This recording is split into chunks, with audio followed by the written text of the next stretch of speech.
Hello, my name is Mary Ender Stutzman, and I'm going to give you a short overview of the course that I created for my middle school general music class on the beginnings of rock and roll in the 1950s. I teach 6th, 7th, and 8th grade general music in La Crosse, and this is one of our units for our 7th graders. This unit will last a whole quarter, so I know for this assignment I was supposed to just do a week, but I've been working on this and I've been using parts of it, and I just really wanted to pull it together to be something that could be done totally online. So I think I still fulfilled the requirements even if it's a little longer than a unit. I chose iTunes U because this is the software that our administration requests that we use. The reason is that so all of our students will easily be able to find what they need and get around on this platform. So this is my overview page.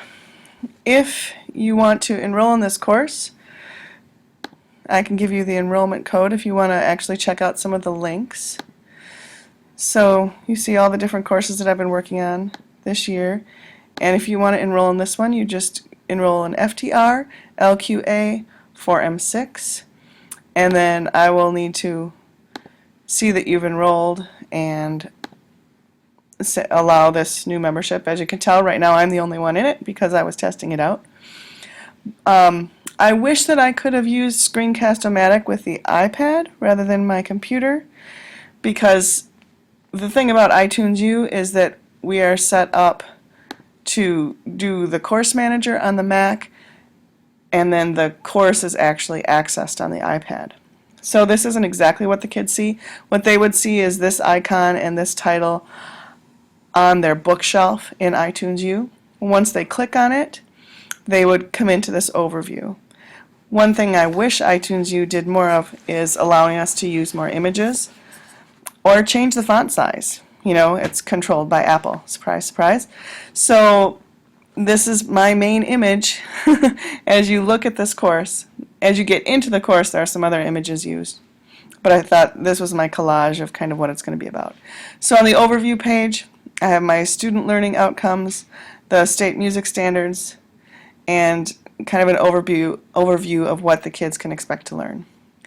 They also can go to instructor and find out about me. I think that this is good for relationship building. And they can also go here and see the outline of the course and how it's laid out. I have 6 subunits. Each one of these would be approximately a week long, although I see my kids every other day. So you have to kind of take into account that my week is really only 3 class periods. So let's go to the posts. We start with the roots of rock and roll.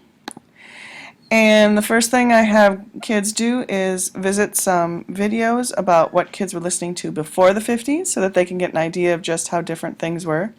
I used SafeShare to do all of these video links, which means that when the kids click on the link, it will take them to the SafeShare website, which means they'll see the YouTube video, but it won't have any advertisements or any comments or any related videos, which is really handy when you're studying rock and roll history.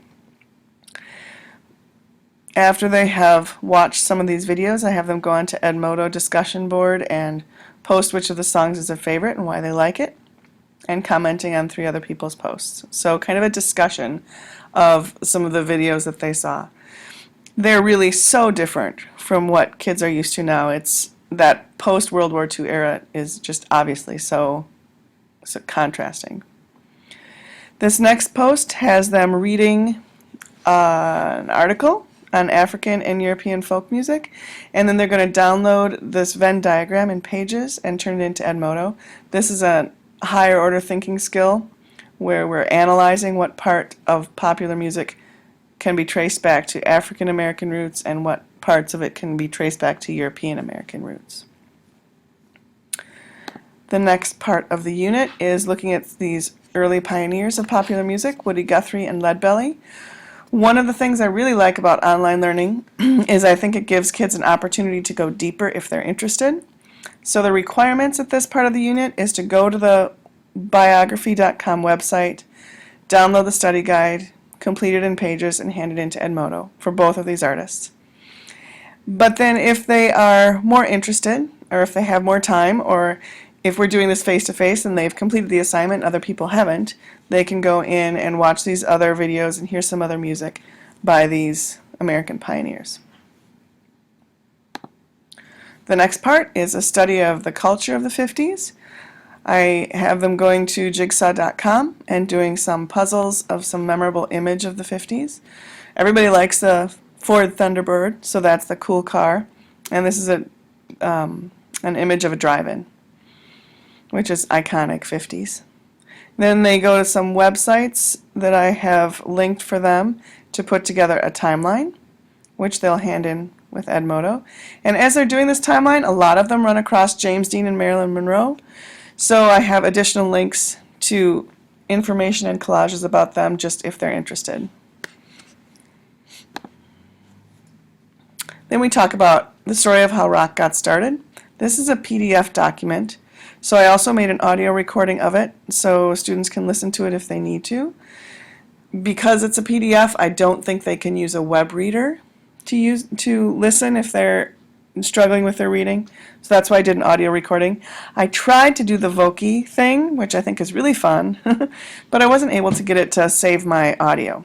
So in the end, I just put the audio recording on there. Maybe someday I'll be able to make Voki work for me, and that'll be a lot more fun. Then more information about a couple other issues going on in the 50s. We will revisit these when we go to the study guide in the next section. So these are the 8 artists that I will be quizzing them on. I do put in the post what they'll need to remember for the test so that they're prepared as they do that. I teach them a rock beat. This is a video link to help them learn how to do the rock beat. And then I have them download a rubric and evaluate, again another higher order thinking skill in this unit, to evaluate how well they can keep a steady beat and do the rock beat on their GarageBand app. And from that app they can record it and send it to me with the rubric so that it can be graded. This is a study guide that kind of ties together a number of different things in this unit. So they complete it, hand it in via Edmodo, and use the links on this iTunes U course to make sure they have all the information. This is an example, Sam Phillips. I want them to learn about Sam Phillips, and then they're going to show me what they've learned on that study guide and all of the other important things that happen at the end of the 50s and really affect rock and roll. Payola is another issue that I have them go on to Edmodo and respond to a couple questions and discuss with their classmates. For the review, I have a test, a review link on Quizlet with all of the different artists and songs and issues and who, what, where, when that they need to remember for the test.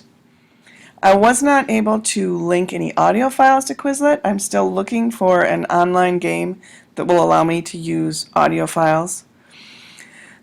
So in the absence of that, here I have audio files of the different songs that they'll need to know for the test, but I have them without any description, obviously, so that they can quiz themselves. If they don't remember something, they can always go back to the important artists here and watch the video, see the name of the artist and the name of the song to make sure that they're well prepared. And then the final assessment is done on Edmodo. I really like to use Edmodo for the final assessments just because it does allow me to attach audio. So I can have the kids listen on their headphones and then they type into Edmodo who the artist is, as well as doing short answer questions, matching, multiple choice. I like how Edmodo gives them instant response on what's correct, and it gives me instant response on which questions are they having trouble with, so that I can refine my teaching on those things. And that is my unit on the beginnings of rock and roll. I've learned a lot through this course. This has really helped me kind of look at my teaching and make sure I'm using a variety of thinking skills, higher order as well as just remembering. and how the stuff is being delivered. So I hope you enjoyed this overview. Feel free to enroll in the class if you'd like to see some of these links. There's lots of good stuff here. Thank you for your feedback.